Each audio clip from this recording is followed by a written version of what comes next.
Warning! This episode contains foul language, discussions of mass destruction, giant bugs, and the end of humanity as we know it.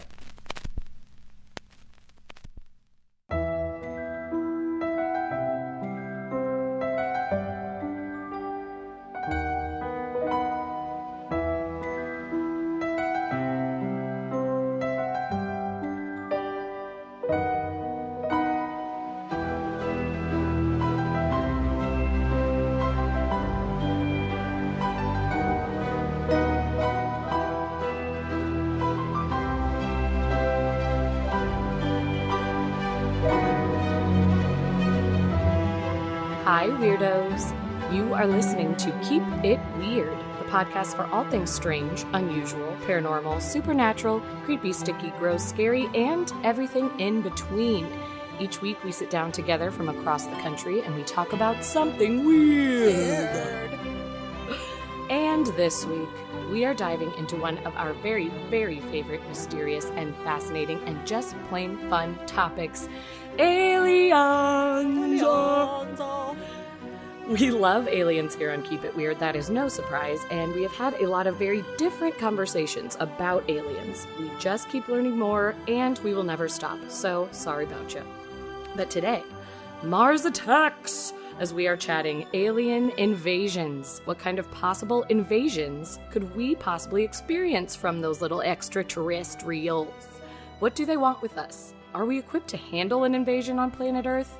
What has Sigourney Weaver taught us? And will we get a lifelong friendship with a short and stout, bug-eyed dude as promised in the movie E.T.? Are they already here looking over our shoulder? It's very possible and it's very unsettling. But at the same time, Earth isn't proving to be that great of a party anymore, so maybe we should all get beamed up into a flying saucer and check out what the rest of the galaxy has to offer. My name is Lauren, and this is my lovely co-host, Ashley. Hi, weirdos. Hello, hello. Hello, hello. We come in peace. Aliens. We It's come aliens. in peace. If you guys hear any thunder, it's not sound effects. It is storming like crazy here, and boys, that par for the course for our attempts to record this episode this week. Yeah, we were just laughing. Like Ashley said, oh, just by the way, it's storming really bad here, so let's just hope my power doesn't go out. And I said, I would expect your power to go out. Truly. Because we just hit every roadblock lately. We really did. Recording has been a really, it's been a trip lately. Guys, I mean, we're doing our best to get you an episode every week, and I think we've done okay so far. We haven't done too bad. Yeah, for the roadblocks and bumps. For living across the country this season in general, I feel like has actually gone so well with our timing. Yeah. But yeah, we kind of just the last month we've been having rough. some moments, but we're working on it. But we're working on it. I do want to take this opportunity to say it's August, which means we have 2 months until our favorite month.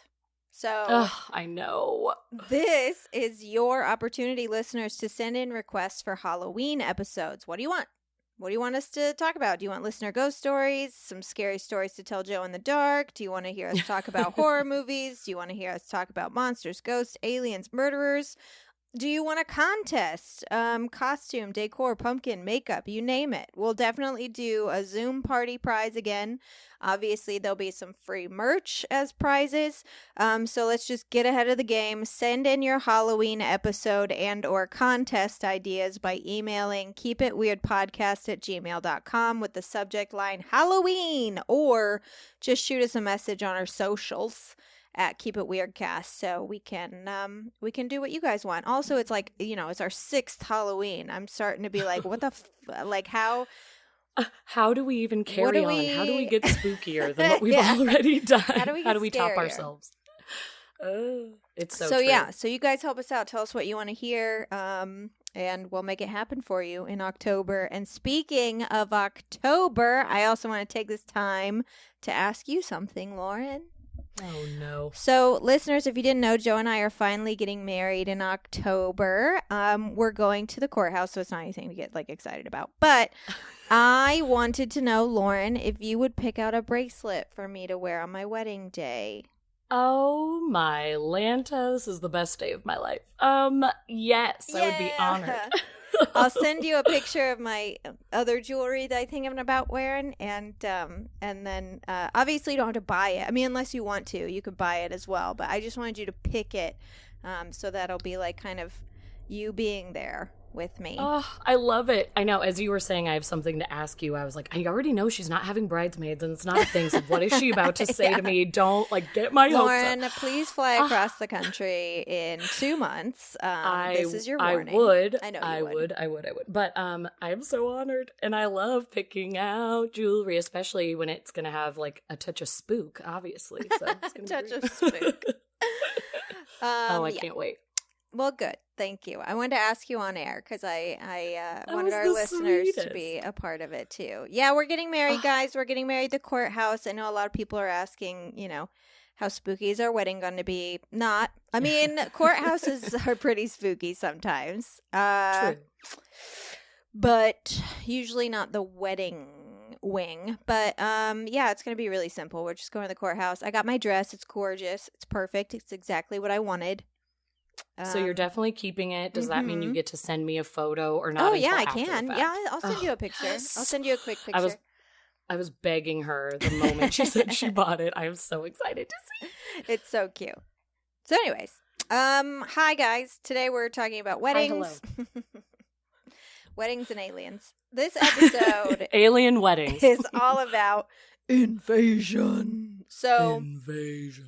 UFOs are real. We've established that. We still don't know if they are visitors from outer space, tourists from another dimension, or a naturally occurring part of our own world that we just don't understand yet. But it's one of those three, because I can tell you it's not human technology. We're not even close to what these things can do, and anyone who tells you we are is just full of shit. Like, 100%. we're not. And honestly, with everything that has been revealed from like the Pentagon, the Navy, everybody, it's like, okay, they're agreeing with us. Like these things are moving at speeds we've never seen before. So what else do you need? They're real, everyone. In this episode, we are going to imagine that they are visitors from space. And if that's the case, there has to be a reason that they're here. And if we are to believe some of the incredible witness testimony of contact and abductions, it's definitely not just a sightseeing trip. So why are they here? What do they want? What do they want from us? What are they doing?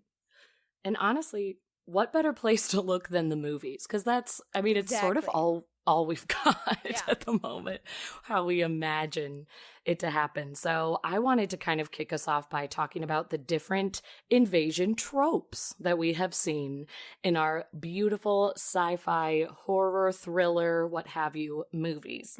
Obviously, there are so many there's no way we'll even get to listing them all here. But hey, write in and tell us your favorites if you want after this episode. But all of them.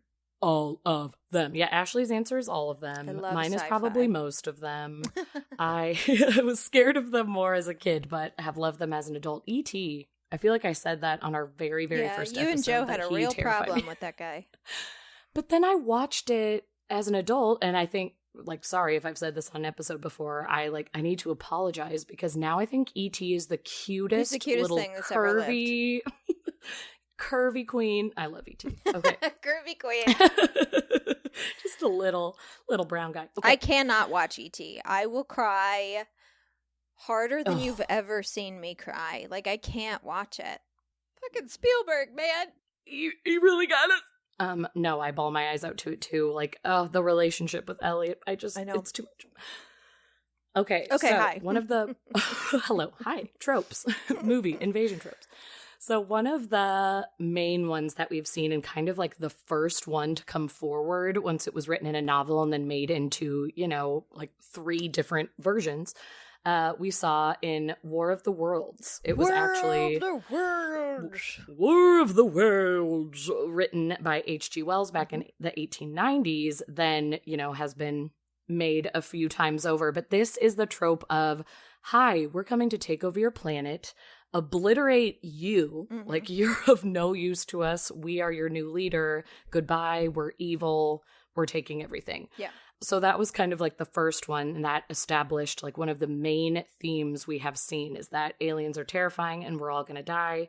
There was a super cheesy movie that came out in 1956, Earth versus the Flying Saucers, that also had that going on.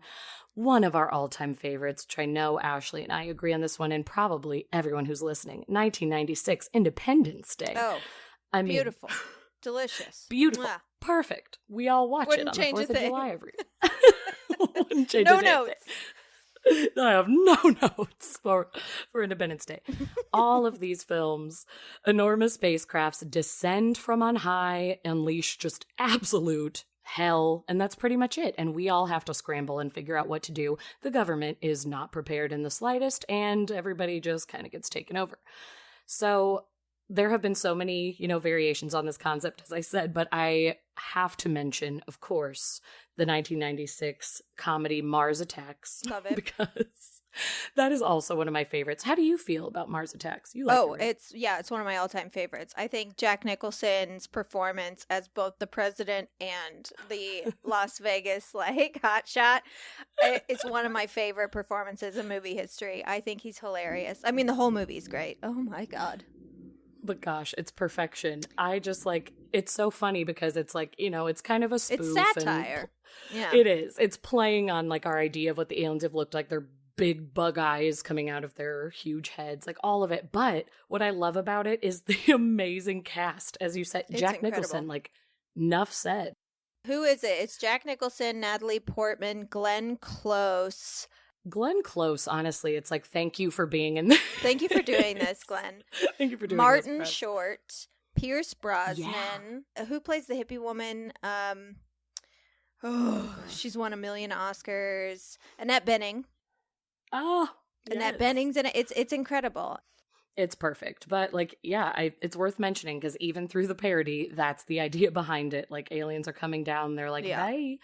And then again, we got another War of the Worlds with our boy Tom Cruise Which in is 2005. pretty good, actually. It's I know, not bad at all. Mm-mm. But basically, it's these ordinary families we're seeing in these movies. Global disaster strikes, and usually, we're trying to band together and stop them.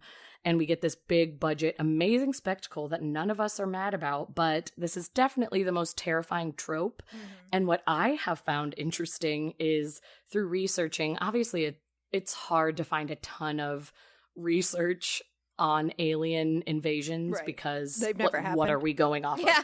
of? But We're going off our theories, dreams. just our hopes and our dreams. I feel like what we can find from people's predictions and theories is that this actually is the most likely one to take place from what I could find. I was going to and that say the people- least likely.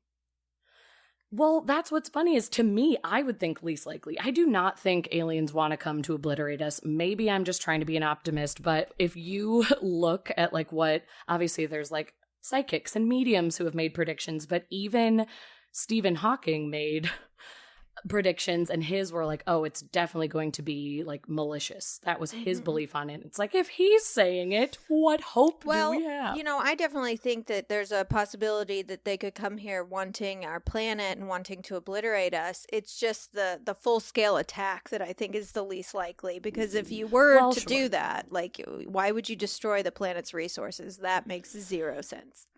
That is totally fair. So, I guess I digress.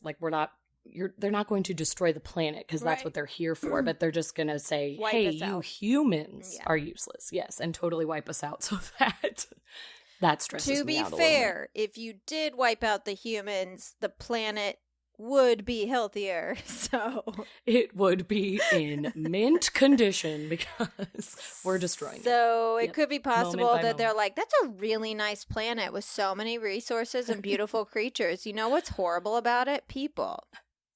These damn people.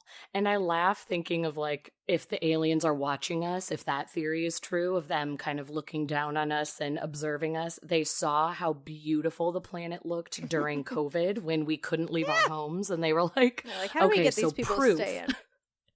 Here's our proof that it's the humans. It's their fault. It's unfortunate.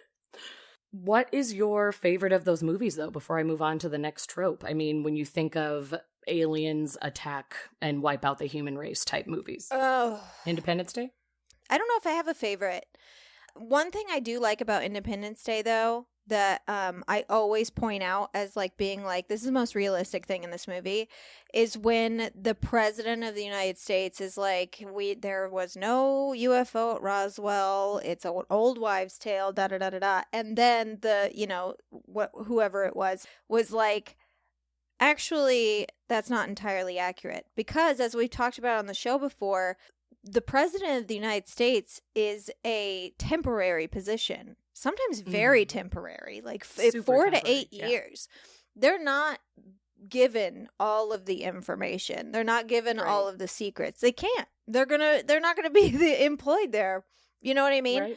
Right. So like the Secretary of Defense probably knows more than the actual president of the United States. So I always love that part of the movie where our own president is like, that, nope, their aliens aren't real. And then someone else is like, ooh, here's the thing. No, they definitely Whoopsies. are. Yes, they actually are. Yeah. No, I do love that. I do think that they did a really good job, and I haven't seen the 1966 War of the Worlds since college. I watched it for a class in college, and I haven't seen it since, so I don't remember much about it, but I do like that in the Tom Cruise version, the aliens were here, they were evaporating people, and they were terraforming our planet, which was brilliant, because that's kind of what an alien species would have to do, is terraform our planet to be something that they could survive in. Yeah. If they're not coming from a planet that is identical to ours, which is probably not likely. Right. Do you have a favorite? I mean, it probably is Independence Day, even though it's cliche to say, but it's just so good. Like, I really love it. Now, does Signs go in this category, or is it coming later? No, actually, like, it's funny. I didn't know where to put Signs exactly, because I kind of feel like it could fit into other categories, but technically, yes, I do think it does, because the aliens want us, like, they want to harm us. Like, because Signs like, hey, is my, like, all-time fave. Like, that's my favorite alien Signs movie. Has levels. That I feel like it's an alien movie, but damn, it's such a good movie, even if it wasn't an alien movie. But yes, you're exactly right. They definitely were coming to harm the humans, so that is fair. Yeah, but Signs just has so much to it. It really is perfect. Well, not perfect. But yeah. Let's not go that far. Yeah, one of the stars of the movie, like, I could do without some of the people in it. But back to aliens. Yeah, please. Another trope. They walk among us, but not necessarily like they've become a part of us, which we'll talk about in a little bit, but they look just like us walking next to us, which is both like terrifying, but also, okay, if they're not just murdering us in the middle of the day, it's not that bad. But basically, this was a trope to show, okay, everything doesn't have to be this big budget, crazy action film. We started to get some movies where it was a little bit more of a slow build, and you're kind of, it's subtle, but it's still super eerie. And just thinking of, I mean, the Body Snatchers, they were kind of the ones to bring this forward first, because there's a couple versions of this as well. It was a book adapted to the big screen, I think 3 times I read, which I was like, I only knew of 2, but basically the Body Snatchers, it shows how easy it would be for this normal seeming person, like one of your coworkers hanging out. They just look like this normal human man, but really it is like some sort of monster, some sort of alien that is infiltrating society and trying to take over, learning about humans, studying them, and learning, how to kind of trick them and get what they want. And this, again, has been spun into multiple ways into what? Who? Multiple This ways. has been spun into multiple movies, science fiction movies. There's one, it came out first in the 50s, Invaders from Mars, that had this same idea. Then there was another comedy, but actually really good, The World's End with Simon Pegg. Love The World's End. Love everything about it. With, alien lookalikes and taking over these little English small towns. Obviously, it was like kind of acting as a metaphor, but still had the aliens coming in. And then there is a really good one. Have you seen this one? Because I have not. They Live. Yeah, of course.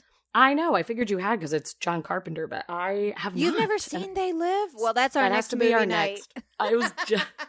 You read my mind. Lauren and I was just watched Prince of Darkness, John Carpenter's Prince of Darkness last week, and we had so much fun. It was so much fun. I was thinking about it for days. Yeah, that has to be our next movie. I'm so glad we just said that at the same time. So I was like, I need to watch They Live. It was, again, one of those movies that I always saw and was like, yeah, I'll watch that. And it just didn't happen. But again, another example of kind of extraterrestrials in disguise coming at you.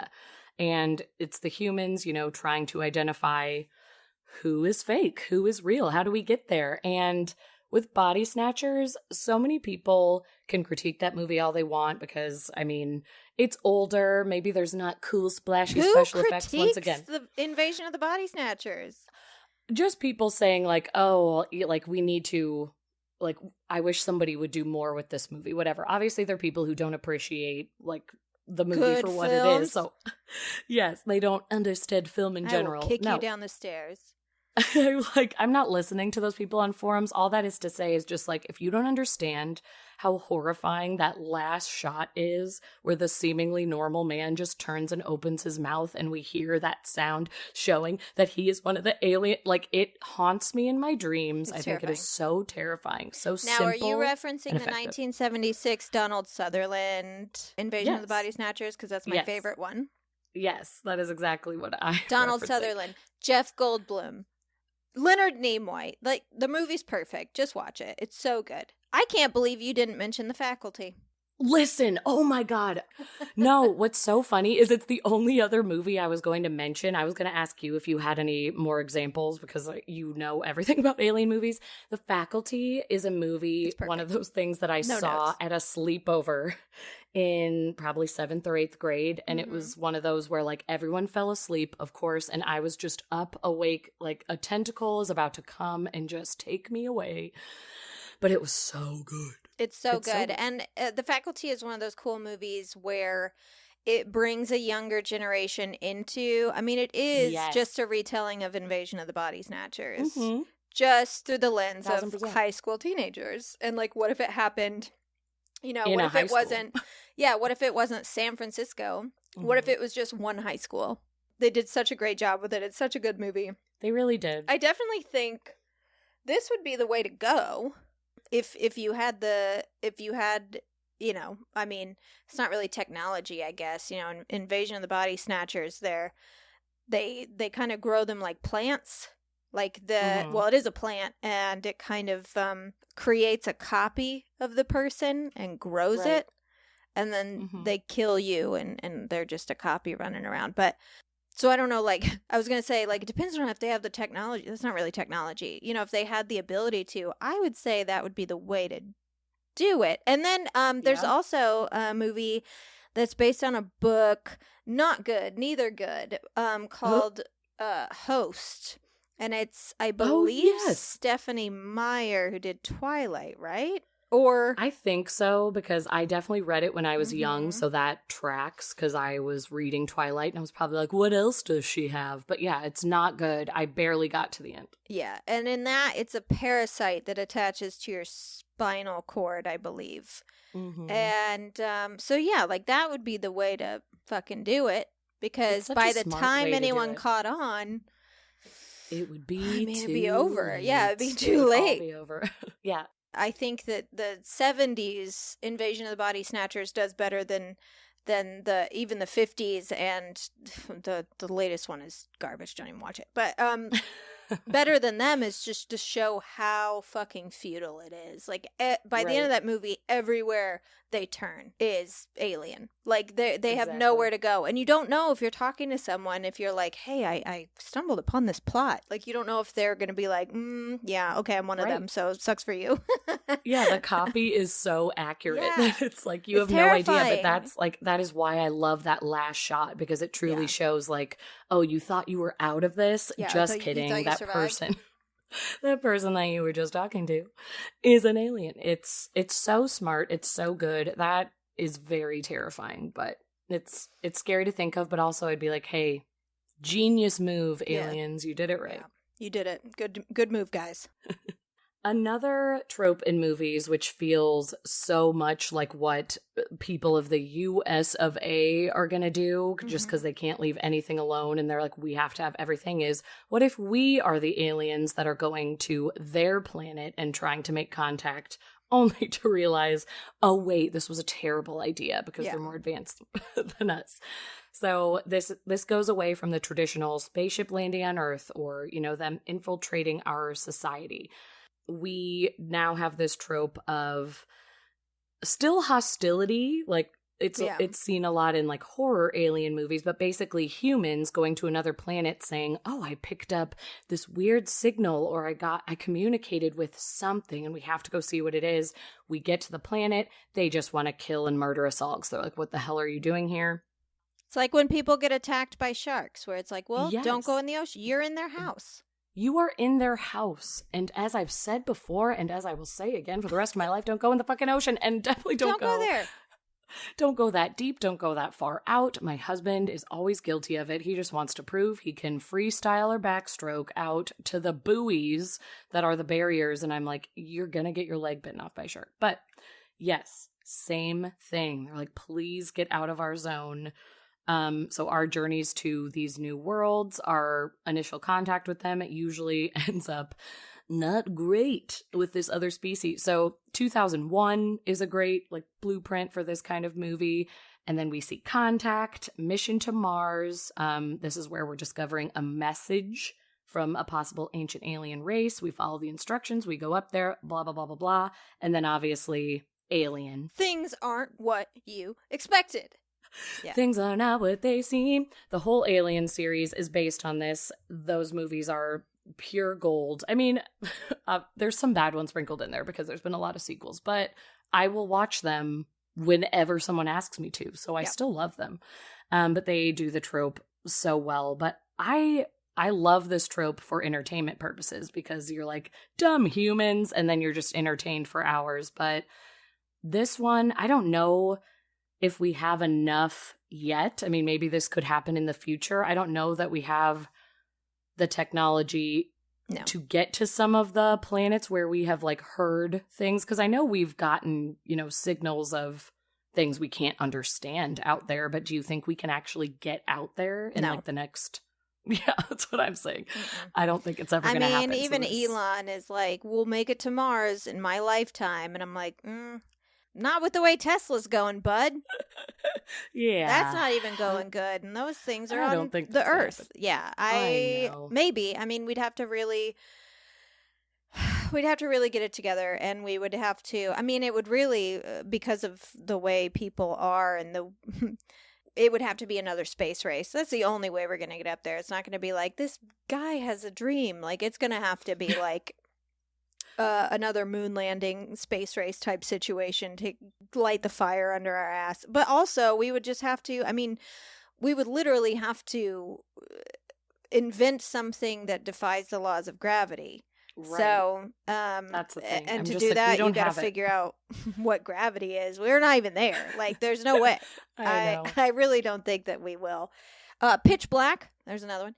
The thing I like about this trope the most is usually, sometimes it's just schlocky fun. Go up there, aliens in space.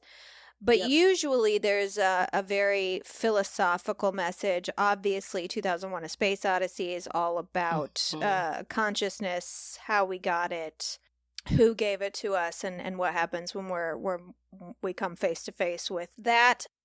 Mm-hmm. But even like the Alien series, you know, the Nostromo is up there floating around. They're on a salvaging mission, and they get redirected to this planet by this corporation, the Weyland-Yutani Corporation, who basically owns their ship.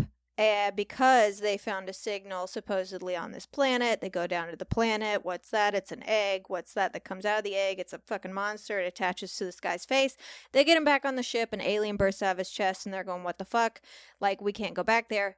Turns out the Weyland-Yutani Corporation sent them on purpose, knowing what was there, because they want to weaponize this creature. And every single one of those movies is about how large corporations in our own lives, in the real world, don't care about human lives. Not at all. Like oh, that- you're going to go take this risk because it's something that we Yeah, really 'cause want and we can need. spare you. Yeah. Well, and that is exactly why I started talking about this trope, saying this one makes me laugh in like a depressing way, that Yeah. this reminds me of America, of like Mhm. what our government would say, of like, Yeah. oh, we discovered this thing on this planet. It's this creature we really need. It'll be our best weapon. But we do have to find a team of people willing to go get absolutely Yeah. destroyed. And you're in not order going to get it. find a person willing. I mean, it's not that people aren't willing to do heroic things. You look at like the Right, of Chernobyl course. meltdown and the amount of people that literally went in to die just to Right. save lives. Like, people do heroic things. The problem is no Yes. one's going to volunteer to do that, go up there and die so that you can make money off of a weapon. So that's why you have to Yep. trick them into doing it. And it's just like, the commentary is amazing It really is. and depressing. Amazing and Yeah, it's really depressing, and there's yes. also I don't know if you know this, there's a theory. They explored it a little bit in the second half of American Horror Story this past season, the double feature. Yeah. They explored it in the second half. There is a theory that the higher ups, the powerful people in the United States, the government, maybe, I don't know, the military industrial complex, they have like a sort of a contract with extraterrestrials that they're allowed to experiment on and abduct people in exchange Mhm. for technology. Yep. Which is is just interesting. Like, yeah, it is. Yeah. It's an interesting way to kind of tell the alien story, but also again, I'm sort of like, yep, I could see, Yeah, I could see I it. could see somebody in the U.S. being on board with this. But I did like that, which actually brings me to the next trope I wanted to talk about, which is sort of like the Enlightenment trope, an optimistic trope, because we have just been saying depressing, horrible things. I love the movie Arrival. Love Of it. course, this is one of our most recent ones, but man, I loved what they did with the communication with aliens and, being so terrified, but then having this linguistics person come in and be like, no, they just want to know about this and they want to tell us something. And it's all about educating the human race. Mhm. We can only hope that when the extraterrestrials make contact with us, that it's peaceful mostly, and that they just want to teach us something and say, hey, we're a little more advanced than you. We actually have some really useful advice Yeah. that y'all could use. Yeah, the children that had that experience in was it Australia or South Africa? The school Mhm. kids that said, Yeah. that all witnessed the UFO and said that they were spoken to, and that's what they told them, like, your planet is heading for a complete disaster. Like, you have Yeah. to You have to make change the changes. world. Yeah. Right, which I think is so great. I think it kind of started with the day the Earth stood still. Yeah. Yeah, absolutely. that was kind of what kicked it off, and then we've seen it in a couple of different ways. Again, this is the genre that I've seen get not necessarily the most creative, as you said. Like a lot of the alien movies get really creative, and I mean they definitely all kind of have metaphors that mirror what we are doing as humans. But I love the way these movies show the communication with the aliens and the ways we can change ourselves and how it seems scary at first, but really it's just they're trying to move us forward in a good way. And I mean, one of the movies that does it best, and I know Ashley will agree, is Close Encounters of the Third Kind. Because that movie toys with us. We're scared immediately, and we're like, oh my terrified. God, like terrifying scenes, like was not well for a long time when I first saw that movie. But turns out that encounter was meant to educate us, and they actually did want to help us. But it's just that fear of the unknown. Of course, when they first arrive, we're all losing our damn minds. We have to get the military engaged. We have to get everybody ready. But really, we find out they're just trying to communicate with us. They're trying to help us. And man, I hope that is how it happens. But I also would be scared that if they were coming truly in peace and trying to educate us, that our country would just freak the fuck out anyway, and the military would, we would shoot blow at them. it. And then, Arrival's and then they would be like, okay, realistic. we have to fight back. So, bye. Yeah, Arrival is unfortunately not a realistic movie. As much as I love it, and it is really good though. Yeah, it's fantastic. We would fail that test though. Yeah, we would 1000% fail it, but I love it. I was trying to think, are there any other movies that come to mind kind of in that genre for you? I don't think so. There's not a ton. I feel like we're starting to trend in that direction. I mean, there's like K-Pax. Well, which I don't know. I mean, E.T. technically, I guess, yes, basically all friendly alien movies have a little bit of that message. Like if we can just get past our initial fear and accept them for what they are, we can learn so much from them about ourselves and about the world and da-da-da-da-da. But yeah, I think the biggest ones are The Day the Earth Stood Still and Arrival. Yeah, they're the ones that do it the best. Yes, absolutely. And then I wanted to end with one trope that Ashley is going to be speaking on, which is... I gave you something nice. Everybody remember that. Yeah, remember we gave you a nice thing before we destroy your life. Happy one. Is basically the aliens coming and mixing in with us, maybe splicing up a little DNA and becoming kind of one of us. Yeah, and just awful. Yeah, and we have seen this in one of the first ones was 1995 thriller Species. Hell yeah. Where the aliens... Honestly, though, hell yeah. Joe and I rewatched Species. I'm sorry to interrupt. I'm just really excited. No, oh my God. Tell me you're excited. We rewatched Species like last month at some point, and just like as we're having like a quote unquote bad movie day. Yeah. Honestly, it holds up. It's not a bad movie. I know. I haven't seen it in years. I understand why it gets the reputation that it has. Sometimes when you cast like a very beautiful model who doesn't have acting experience, you get what you get. And it was at that very weird point in time. I talked about this on the Psychoanalysis pod in the 90s, where practical effects were still used mostly. But CGI was like just on the cusp of becoming like a thing, like actually becoming everything.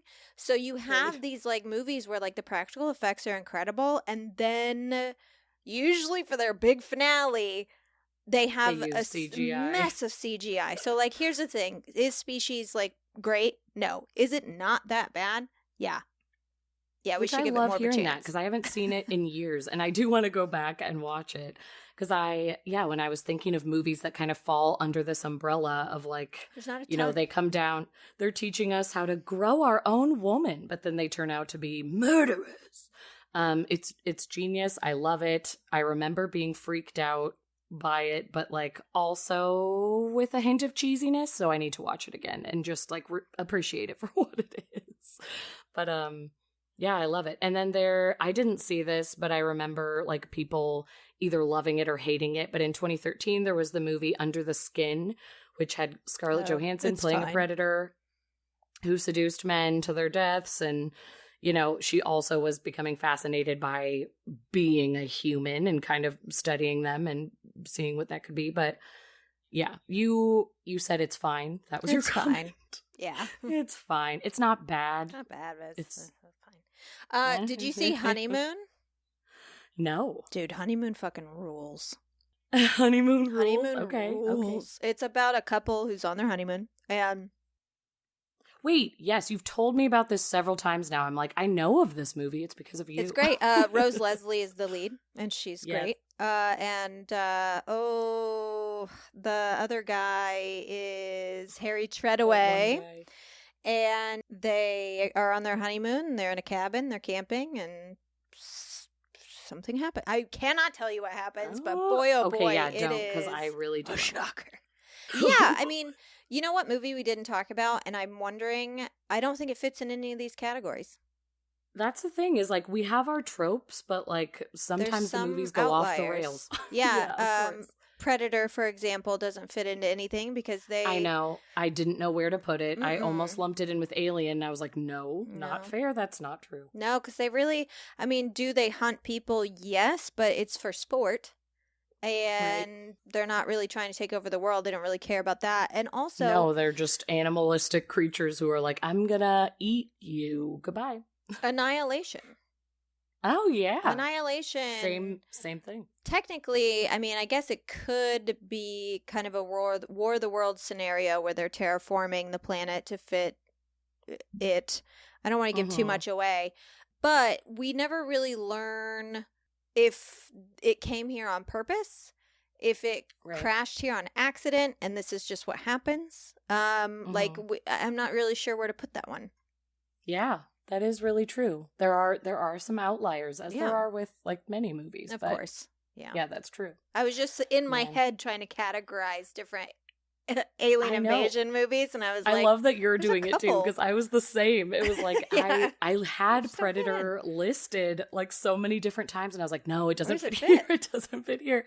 I know. And it was like... And I even struggle with the humanoid category that we're kind of talking about now, where it's like, I don't even... There's not many. Like... I know, there's not a ton, Splice, and... But I don't think that's an alien. Is it? Is it? It was a bad movie. I don't know. I saw it, like, once, and I was like, wow. I did, too. I remember not liking it, but also... Splice is the perfect movie to mention right before you tell us about splicing. Hello, twisted humans. Do you find yourself wanting to know more about the latest murder, conspiracy, cults, or haunting? Then this is the podcast for you. We're bringing the most intense stories that'll keep you up at night. He was found guilty of voluntary manslaughter and felonious assault, but he was only sentenced to 5 months of probation, and this would be the last time that anyone ever saw him. There are allegedly 2 women who also drowned in the first-class pool. Was this the same glowing green that they'd seen in the darkness the night before? He had refused to sit near the wagon cloth because of stains on it, which were most likely blood. Join us every Tuesday for a glass of wine or sangria and a dose of true crime. I'm Alicia. And I'm Sierra. And this is Twisted and Uncorked. Well, I did want to kind of cover a theory about them coming here that I just don't buy, which is that they are studying us. Because, first of all, and this is just for, like, abduction accounts. Like, maybe for sure, like, if it's just a UFO and it's zipping around, like, whatever, like, absolutely. Like, that could be Star Tours for them. Like, it doesn't, like, that could be a safari. Like, we don't know. Yeah. But the idea that they keep abducting us to study us doesn't really make sense, because abduction accounts, including the ones where people say they were experimented on, have a history of at least 100 years. And that's just like, it's probably earlier. Just, we don't know much about it, but sure. I don't think they would still be experimenting if that was their goal. And yet people are still having these strange experiences. And the crazy thing is, I believe them. Now, do I believe that they're taken onto a ship and sliced open and probed by insect creatures? I don't know, but I believe that they believe that that's what happened. So I think we should take it seriously regardless, whether it's a psychological phenomenon. It's something, because these people believe this thing happened to them. So. And people who it's like you can trust their opinion, and they're saying like, I have no reason to tell you this story, but I can say this, and this, and all of the details kind of match up. So you're exactly right. Whatever it is, something's happening. It's something. But if they are taking us and experimenting, what could they be doing? Mm-hmm. The theory that I want to talk about today has 2 very different vibes. The theory is that they are attempting to splice human DNA with their DNA. And this would explain why abductions are still happening after all this time, and it would definitely explain what we discussed in Season 4, Episode 11, Welcome to Flurbenghast. The phenomenon of women claiming to be abducted and then having health problems revolving around their reproductive system, and in some cases, even becoming pregnant and the baby disappearing. Oof. And I don't mean like it was born and then it like got napped. I'm talking like it was in my womb and then it wasn't. And then it just vanished. Yeah, which I have a couple examples. There was a case of Jane Helms from Texas who had visitations from extraterrestrials for years, starting in 1973. And she claimed they would come into her bedroom and tell her things like, it's time to come now, without actually speaking. And they would take her to a dark room where she would lay on a cold table. And at one point in her life, she became pregnant, despite not having had sex with her husband for months. And in her 4th month of pregnancy, she said that she felt something was near the house again, referencing the extraterrestrials. She said she could always feel that they were coming before they came. Oof. So creepy. And that night, after she knew that they were near, after falling into a restless sleep full of nightmares, she woke up the next morning knowing she was no longer pregnant. And she even took a lie detector test to prove she wasn't making it up. Obviously, we know lie detector tests are problematic, but just the fact that she was willing to take one is interesting. When somebody just has no issue jumping into it, it's like, let's listen to them. And this was something, you know, I say extraterrestrials were visiting her since 1973, blah, blah, blah, blah, blah. She wasn't like writing in her diary like, the ETs came again. It was something that later on in life, she had all this PTSD. She had all these emotional issues. She went to get therapy. During hypnosis, under hypnosis, she started talking about this stuff. And then the memories came flooding back to her. And she was traumatized all over again. So... Makes sense. Sorry about it. Oh my God. Then there's London woman Shira Lumira Rejoice, who claims that in 2018, aliens came to her house. She was lying down for a nap on her couch when she experienced a case of paralysis. And she said, I was freezing and my body couldn't move. I looked over to the door and it opened. There was a figure, a holographic-looking human figure. She said that she had 3 eggs removed from her body to create hybrid babies. After this event, she became sober from everything, drinking, smoking, even caffeine, and she devoted her life to being in nature and healing her body. She even changed her name, if you are wondering who would name their daughter Shira Lumira Rejoice. No one. She named herself that. It is quite a name. Okay. That makes sense. She even claims that she has proof. She said she's never been pregnant, nor has she donated eggs, and yet she has ovarian scarring from egg removal that was visible in an ultrasound. Wow. And she has copies of said ultrasound. What would you even do if you saw that? You're like, but this has never happened. Right. Yeah, I mean, I'm sure that there's some explanation of why you would have ovarian scarring without having the procedure, but also maybe not. Like, I don't know. It seems I have no clue. Pretty wild. Yeah. Wow. Then you have women like Bridget Nielsen, not the actress, different Bridget Nielsen from Sedona, Arizona, and Aluna Verse from Los Angeles, California, who are among members of a group called the Hybrid Baby Community. These women claim that between them they have 13 children with aliens, and that the conceptions have happened through artificial insemination and, in some cases, real sexual encounters. Oh boy. Members of this group, mostly unnamed due to the backlash, believe that aliens have been harvesting their DNA to create children that combine the best of both human and alien characteristics over a period of several years. Oh. What's interesting about these people is that they are former marketing executives, video game designers, therapists, teachers. There's even doctors in this group. And all of them have similar stories. They all say that they were taken somewhere in a dreamlike state, that they were almost in classroom-like settings with other women, but they don't remember what they were being taught. And some of the women in this group claim to have 10 or more children with aliens, and the ages of these women range from 19 to some in their 60s. That's just insanity. It's wild. And they formed this community for several reasons. One, because of their claims, if they voice them aloud, which a lot of them didn't ever, they've lost everything. A lot of these people have lost their family, their friends, their relationships, their jobs because of the things that they've been saying. And they also, though, mourn together because they never get to meet their children. Yeah. They can feel an absence, You know what I mean? I didn't even think about that part, that you're sort of like, I'm missing something. I'm missing this part of me. Like, you're kind of mourning this child that also didn't really exist to you fully. Like, all of it. And you know, they're left wondering, like, did this even happen to me? Is it all in my head? Like, I have these experiences and I have no explanation for them. And they all say there's an immense sadness because you can't be with your children. And they believe that there may be hundreds of thousands of women across the world who have hybrid babies that they don't even know about. And these women draw pictures, women and men. Now they've incorporated, as the group has grown, men have come forward and said, I think that my DNA, my semen was taken, and I believe that I have a connection with a child off-world as well. But they draw pictures of their hybrid children and they share their stories with each other and hope that one day they can all live together in the same home away from cities where their children can visit them.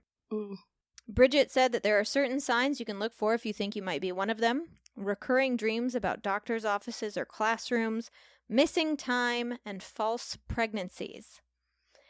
Wow. She said once she saw a UFO and her ovaries ached.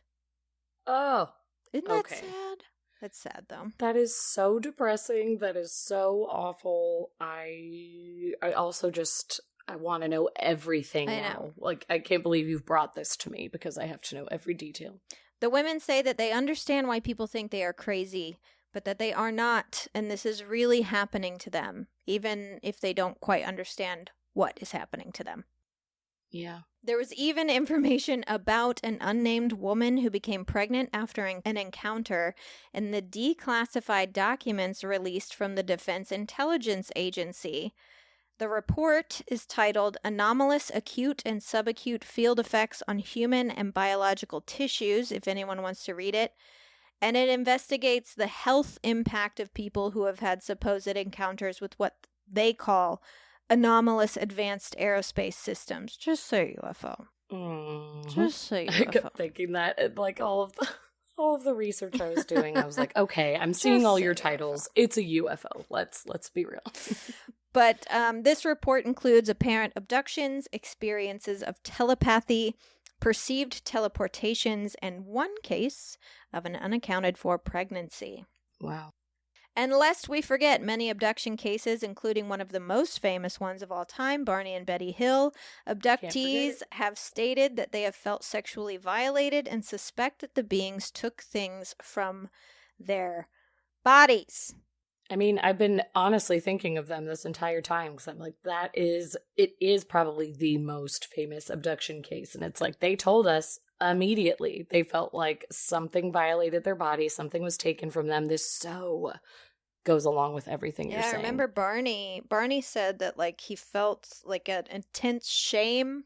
Yeah. Regarding his genital area for a long time afterwards. And yeah, it's just, it's wild, but it's so wild. There are also theories that there are people on Earth living today that are alien-human hybrids, but I'm going to get to that next week. So, I can't wait. Why, though? Why? Why would they be interested in splicing alien and human DNA? Well, as I said before, there are two main theories with two very different vibes. One theory is that they are attempting to integrate the human race into the greater universe. Human beings' minds and our bodies are crazy fragile. Physically, we can't withstand any more than 9 Gs of force, so light speed travel is out of the question. We obviously also don't have the ability to dematerialize and rematerialize. Like, it's just not a thing. I've never done it.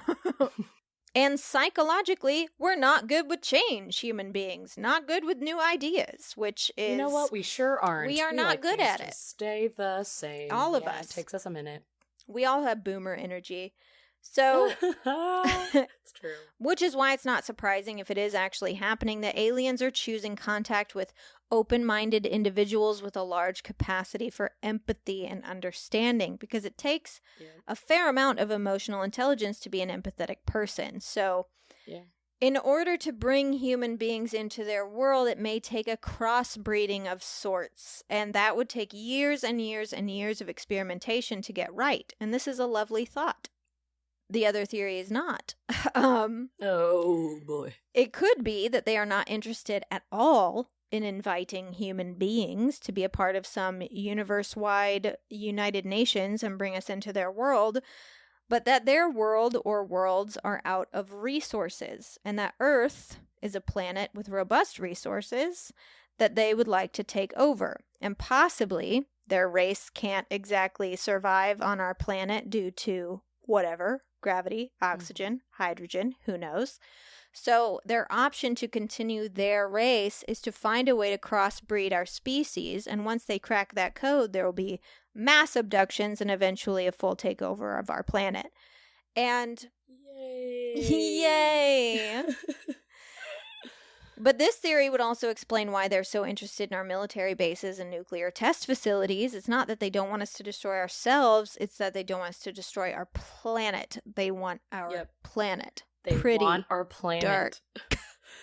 Which, I like that, honestly, it's so funny because that takes us back to like the first point we made. Mm-hmm. It's like we're bookending it nicely, is that, yeah, that idea of they want our planet. So they're not going to destroy the land around us when they come down. They are just getting us out of the way to take exactly what they want. And that would make a lot of sense why they're like, hey, we're going to shut this down for you so you're not hurting what we're about to come down for. Yeah. Like we're gonna make sure you can't use these weapons for a minute because you're making a bad decision. Oh no, we're goners. We're goners, aren't we? Honestly, we are. We don't have a chance. We don't have a chance. To wrap up our first part of this alien chat, this is a total tease, and I'm really sorry, but I think it's going to get you pumped for our next non-alien episode. Mm. This is one of those moments where I started researching something for this episode and ended up getting pages of notes taken for a different episode topic. Happens always. Happens Seriously, a lot. It's like, tuck that in my back pocket. So this theory got planted into my brain recently, and I don't want to spoil anything for anyone who's planning on reading it, so skip ahead or actually turn it off. The episode's over. If you don't want Just go.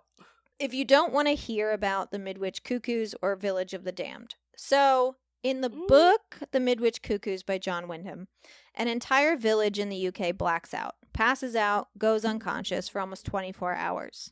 Then they all just wake back up, no headache, no illness, seemingly no problems, except that all the women of the village woke up pregnant. And they call the event the Day Out. And it becomes clear over not only the next 9 months, but the next several years that a large craft landed in Midwich during the Day Out, and the women of the village were artificially inseminated with something otherworldly because the children there are very different.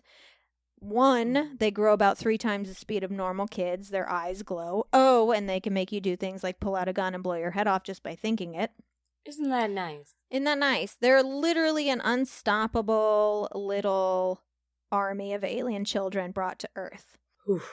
But one of the main sort of philosophical conversations the book offers is, do they have a right to live? Because so many characters are like, we gotta kill them. If we don't, they will easily end our race. But the question becomes, is that what's meant to happen? Like, obviously this happened for a reason, but who's to say that humans themselves didn't begin this way as well? Because if you look at our fossil records, I mean, that's an interesting question to ask, because we know that humans evolved from a time about 10 to 12 million years ago where primates split into 2 groups. One species led to the great apes, the other species led to modern Homo sapiens. But what initiated the split? What gave us consciousness? Is it just a matter of brain development, or is there more to it? Was it a gift for us, like the Bible says? And if so, who gave it? Right. Oh, it's so fascinating to think of that. It's like, why are we this advanced species? How did we get this way? What went on? Yeah, what Who happened? possibly gifted to us? So I just kind of wanted to plant that seed in your brain as we go into our next series. I already talked to Handsome Joe. He's in. We are gonna talk about evolution. Very fun. Super fun. Yeah, I it's can't wait to make fascinating. fun of people that don't believe in it.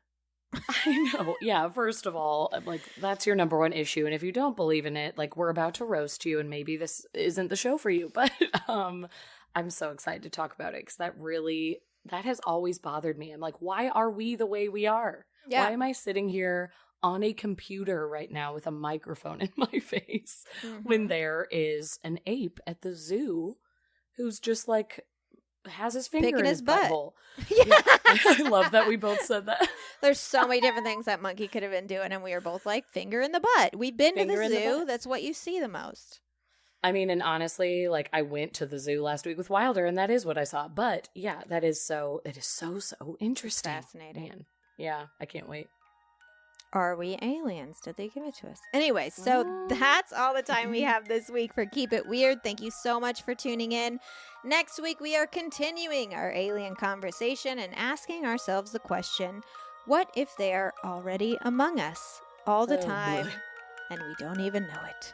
As usual, please, if you have any extra monies, join our Patreon at www.patreon.com/keepitweirdpodcast, and you'll get plenty of cool stuff in return.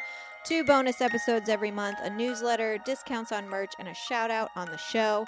You can also head to keepitweirdpodcast.com/merch to get yourself a t-shirt, tote bag, hoodie, pillowcase, blanket, tank top, or whatever your weird heart desires.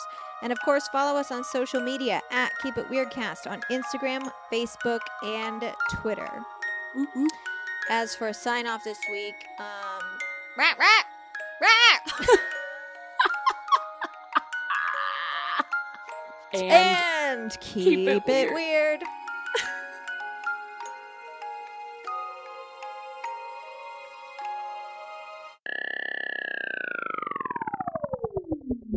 E.T. phone home. Wow.